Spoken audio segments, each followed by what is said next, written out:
पिछले कुछ वक्त से भारत ग्रीस और आर्मेनिया के साथ दोस्ती का हाथ बढ़ा रहा है।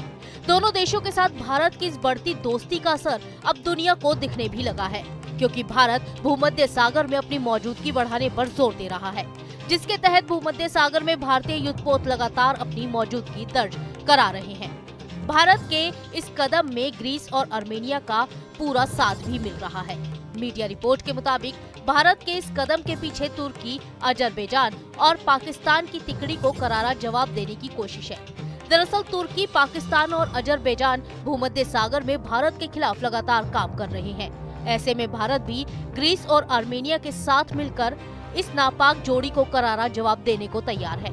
भारत, ग्रीस और आर्मेनिया का पाकिस्तान, तुर्की और अजरबैजान के साथ पुराना विवाद भी है, जिसकी वजह से भारत की बढ़ती मजबूत ताकत को देखकर ये दोनों देश भी भारत के साथ अपनी दोस्ती निभा रहे हैं। कुछ वक्त पहले नागोर्नो काराबाख जंग के दौरान अजरबैजान, पाकिस्तान और तुर्की के बीच गठजोड़ और ज्यादा मजबूत हुआ था। इस जंग में अजरबैजान ने आर्मेनिया से ये बड़ा इलाका छीन लिया।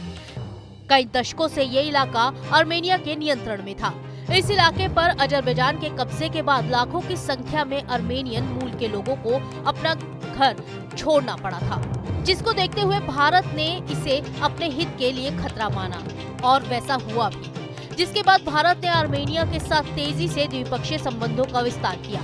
वहीं आर्मेनिया ने भी दोस्ती निभाते हुए रूस से अपनी निर्भरता कम की है। आर्मेनिया ने भारत के साथ रक्षा सहयोग को बढ़ाया। इसके अलावा भारत ने Pinaka multi barrel rocket launcher, 155 mm तोप और आकाश एयर डिफेंस सिस्टम जैसे घातक हथियारों को आर्मेनिया को दिया। इसके बावजूद अजरबैजान अब आर्मेनिया के एक बड़े इलाके पर नजर गड़ाए बैठा है।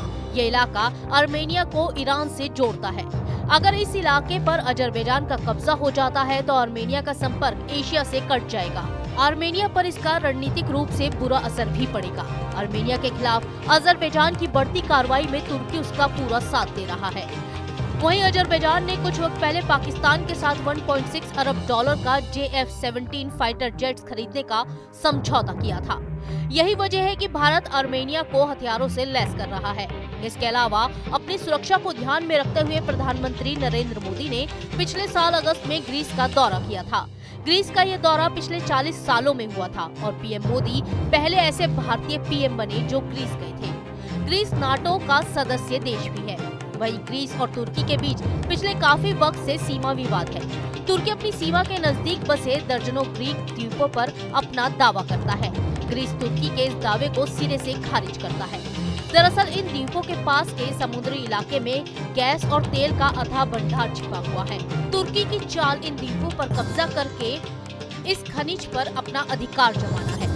यही वजह है कि कुछ साल पहले ही एक द्वीप को लेकर ग्रीस और तुर्की आमने सामने आ गए थे। रक्षा विशेषज्ञों का कहना है कि आर्मेनिया रूस का पारंपरिक सहयोगी है और ग्रीस नाटो का सदस्य है। ऐसे में अगर भारत आर्मेनिया और ग्रीस के साथ रक्षा संबंधों को मजबूत करता है तो इससे तीनों देशों को फायदा है। ये तीनों देश अपने अपने इलाकों में अपने दुश्मनों पर भारी पड़ेंगे, क्योंकि पाकिस्तान ने पिछले कुछ साल में तुर्की से कई नौसैनिक जहाज और लड़ाकू ड्रोन खरीदे हैं, जो पूरी दुनिया जानती है कि पाकिस्तान के ये हथियार भारत के खिलाफ है।